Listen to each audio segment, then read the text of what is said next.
gawa muna tayong kimchi. Yan. Paakin lang natin.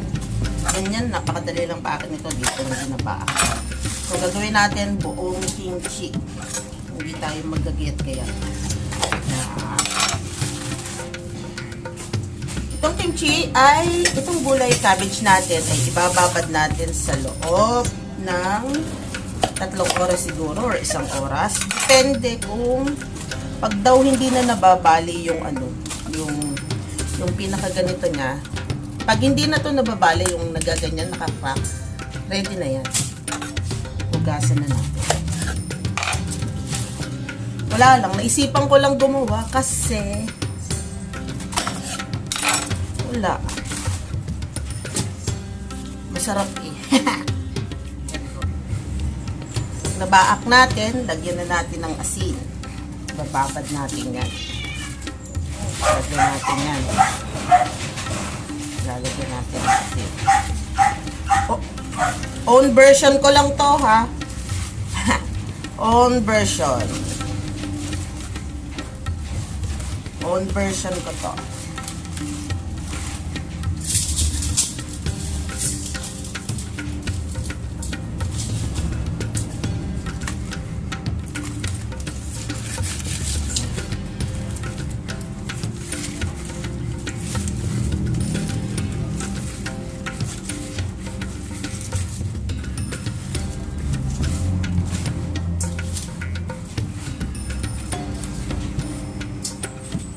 Kailangan dito maraming asin.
Tapos mamaya pupunta tayo kay Mapetiwa. Kasi nandyan na sila at gagawin na ng tuluyan yung ating RS100.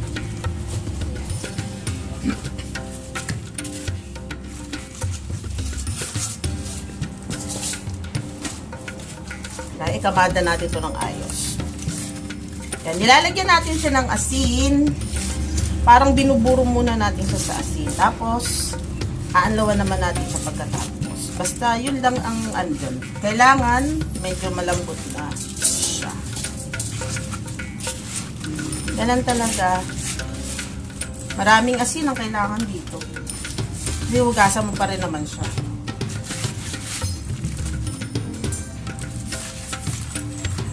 Para pag magsiswimming tayo, o kaya mag-iilog tayo, may dala-dala tayong kimchi! Para pag a-atake tayo sa ilog, may dala tayong kimchi. So, kamada muna natin. So, ayan. Yan yung kimchi natin. Kamada natin ng ayos. Habang kinakamada, bubusbitan pa rin natin ng asin. So, need talaga niya ng maraming asin.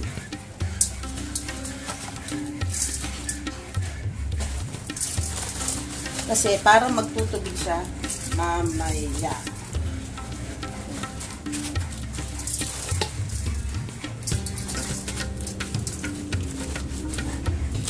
Gawin natin yung dalawang babad. So, ito na siya. Tsaka ito. So, mamaya na lang ulit. Tingnan natin yung, yung binabad nating cabbage kung malambot na. Tingnan natin yung ating kimchi kung malambot na. Kung napansin nyo, binalot ko to sa plastic, no? So, tingnan na rin natin. Kasi mas madali siyang, kumbaga sa ano iluluumin natin. Ano? So, ito na siya. Yung tingnan nyo. Ayan. Hindi na siya ganun ka, medyo makunat na siya. Hindi na siya nababali. Konti pa. So, ibig sabihin, konti pa to. No, konti pa. Pagka ganun nababali pa siya. So, balot muna natin. Atin munang ayusin ang ating mga iba pang rekado. Yan. Kung papansin nyo, meron tayong ano nga ito? Basta ito, yung dahon. Onion leeks ba to? Onion leeks. So, gagawin din natin to. Dilinisan natin. At isasama natin sa kimchi at maghihiwalay din tayo ng pinakaburo nito. Gagawin din natin kimchi. So, as usual, magagayat muna tayo ng mga rekado. No?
So, iwan na natin yung mga panlahok. Una, apple. Kailangan natin ng apple. Kasi ito yung magsisilbing pantamis natin.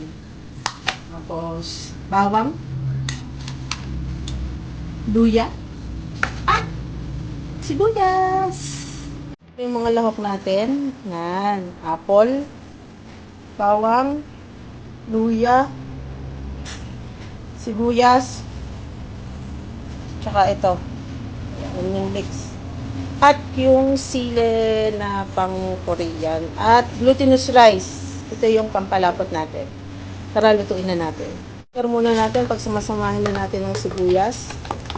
Oh, laglag. Laglag, sayang. Ang luya. Yan. Yan nyo lang nakakamay ako. Kami naman ang kakain nyo rin. Pero patitikin ko din ng mga idol. Tapos, bawang. I-blender natin ito kasi para kailangan natin ng paste niya.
So, nahugasan na natin yung cabbage. Yung cabbage nga pala ay 3 beses nating huhugasan para mawala yung alat.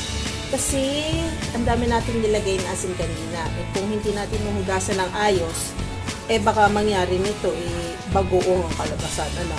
So, yan, hugasan uli natin ng 3 beses. So, natapos na natin yung mahugasan siya. So, eto siya. Yan.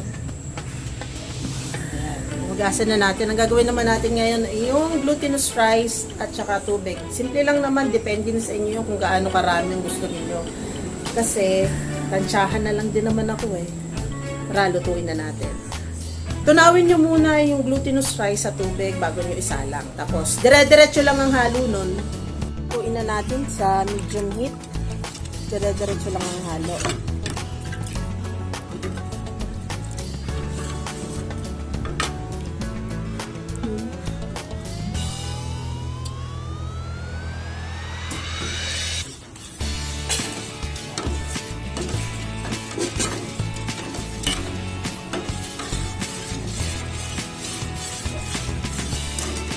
Yan. Malapot na po. Mabilis lang itong maluto ha. Kailangan medyo konti pa. Umaano pa rin siya. Konti pa din. Dire-diretso lang po ang halo. So ito, naluto na natin. Parang paste na siya. So lamig-lamigin lang natin. Tapos paghahalu-haluin na natin siya. Yung blender natin at saka ito. Ito na yung nagawa nating paste. Ito na rin yung ating kimchi. So, palamigin natin.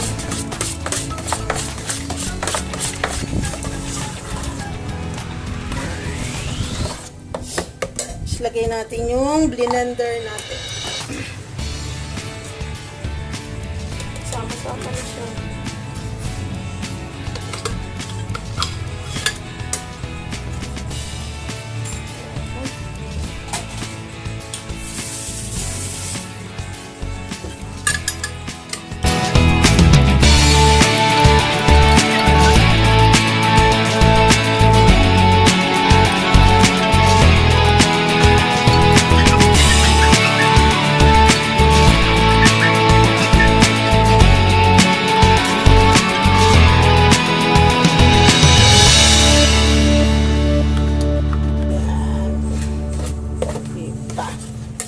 So, may natira pa ako dito ng ganito. Ito yung chili powder nila.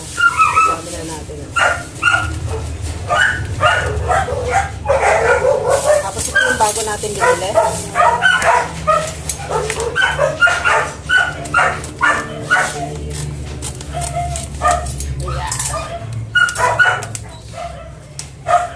Tansyahan na yan. Depende sa inyo kung gaano karami ang gusto nyo. Ito yung binili natin.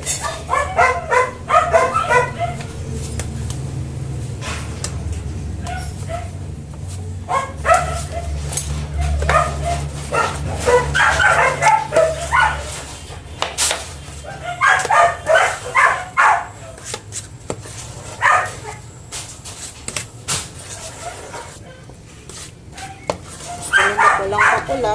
So,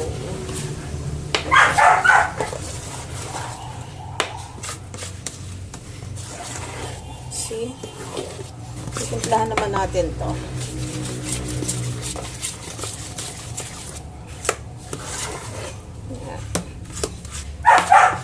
Yan.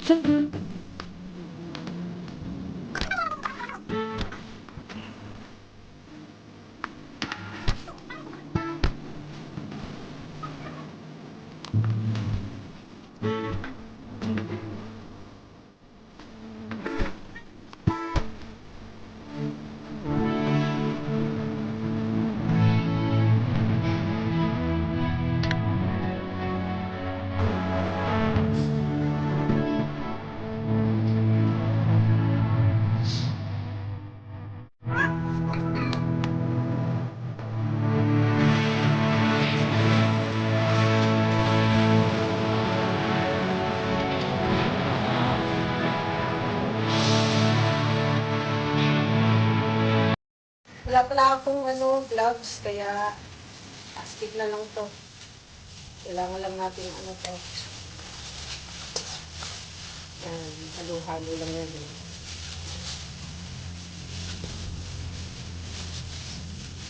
Sarap nito. Ah! Nakalimutan ko. Lagyan pala natin ng sesame seed.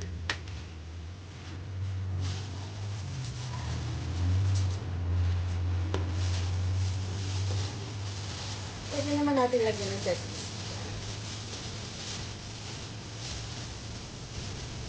Yan.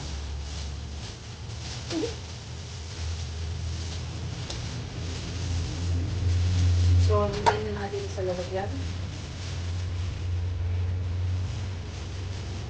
Ilan? Ilan tayo? Loves. Nakalimutan natin. So, ganyan.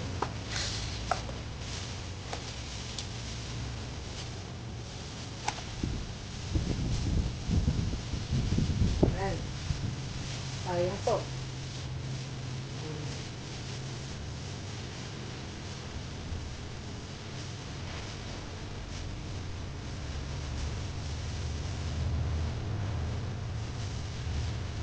Lagyan ko na din.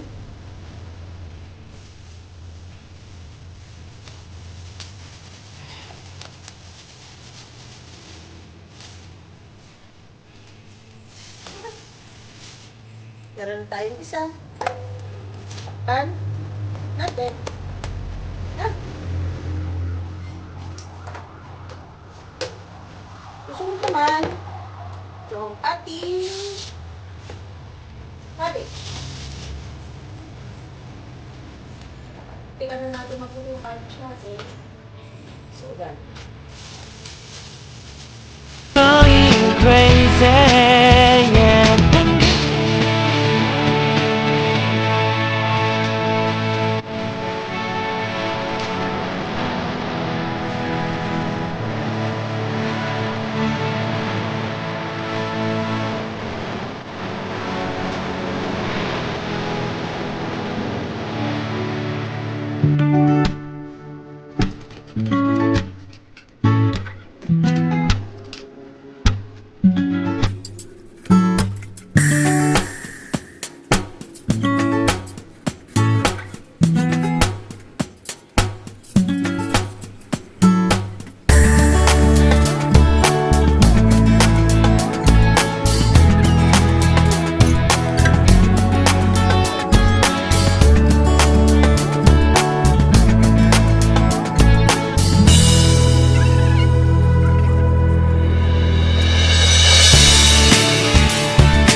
So, lagay lang natin to. Huwag mo na ilagay sa ref. Kailangan sa, ano lang, sa katamtang temperature lang. Buksan natin lagi sa ref. So, ayan, natapos na natin yung ginawa nating kimchi. Malalaman natin yan 3 days. Mas masarap kasi mas matagal siyang nakababad. So, pero tinikman naman muna natin siya. So, depende na rin kung matamis o hindi or maalat. Malalaman natin ano. So, hindi pala siya first time. Siguro, second time ko na siyang ginawa. Kaya, hindi pa rin ako ganun kagaling. Pero, pangkain lang naman kasi namin yun. Kaysa naman sa, masarap siyang isama sa prito. Promise. May nagpapa-shoutout nga po pala sa atin si Sir Julius Gonzalez. Hello, Sir Julius. Maraming salamat po sa pagpapa-shoutout ninyo. Thank you. At, tama kayo, medyo masakit sa kamay, maanghang kasi. Pero yun naman ang gusto natin. Nagugas na tayo ng kamay para kasi hindi na tuluyan umanghang pa. So, 1 kilo ba yun? 2 kilong cabbage yung nagawa natin. Tapos, siguro ilang 4 na cup din siguro ng 1/3 cup ng ng sili yung nagawa natin. Sana masarap.